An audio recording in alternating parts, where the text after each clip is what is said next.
Alright everyone, I want to make a quick video today sort of capping off my whole DJI series in light of the recent tariff cuts. So essentially what I predicted in my conclusions video has sort of played it out even earlier than I thought, where Trump dialed back the tariffs and the DJI prices responded immediately, and now we're back to this point where the DJI ban, so whether or not DJI drones are de facto placed on this FCC covered list because they're not audited, is the main thing standing between DJI and continued dominance over the American drone market.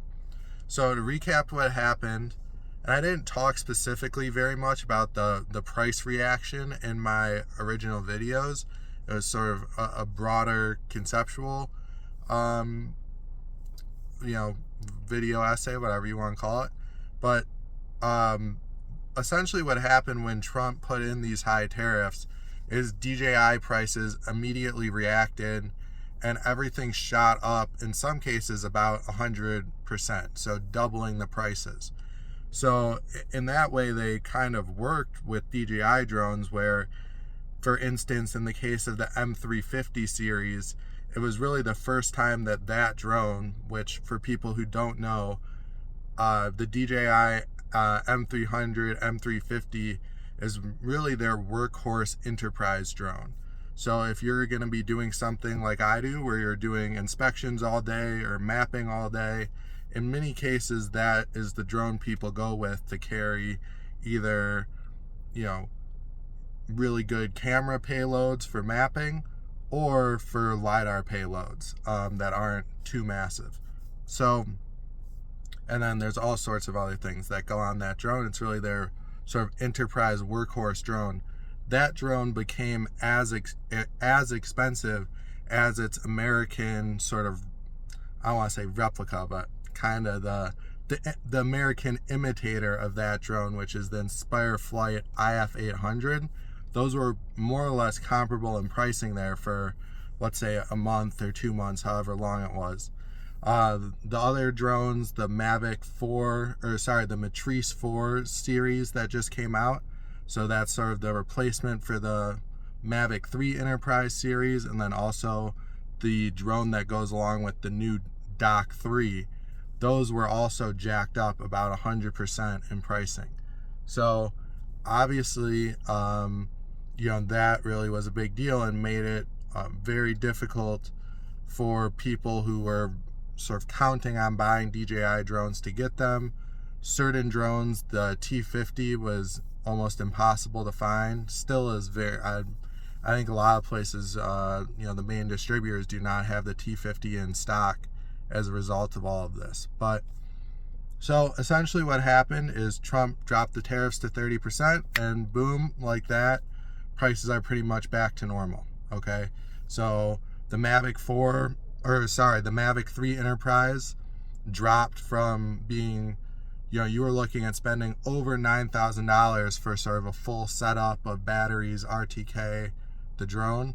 That's dropped back down to around $5,000-$6,000. So maybe a little higher than the pre-tariff pricing, but back to being the absolute best deal on the market.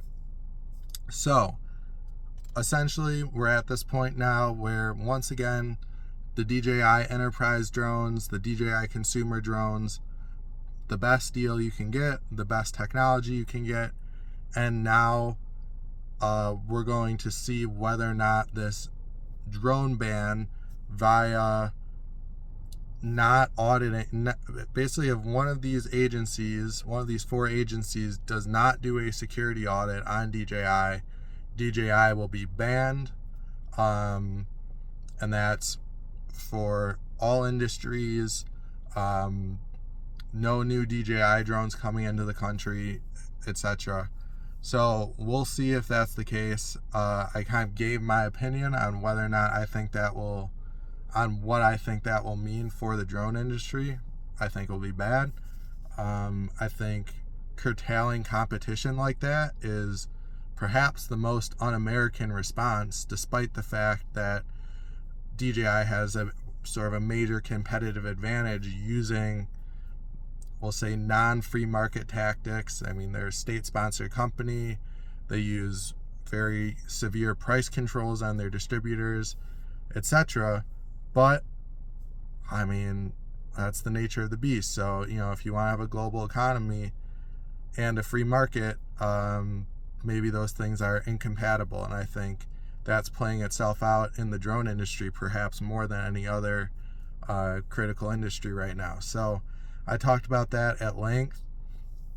I really highly recommend checking out those videos if you're interested in this stuff. I mean, I talked for quite a while, but I do really think that what is happening in the drone industry is reflective of the economy at large. I think drones are so critically placed in so many major infrastructure industries, not to mention defense, but I mean, everything from pretty much every energy sector, telecommunications, all of the things that make our modern society run, drones have begun to play a crucial role in those industries. So I think drones are a touch point that stretches across the entire economy and and really how our society is functioning. So I think if you're interested in any of that, check out what I say, at least in that last conclusion video.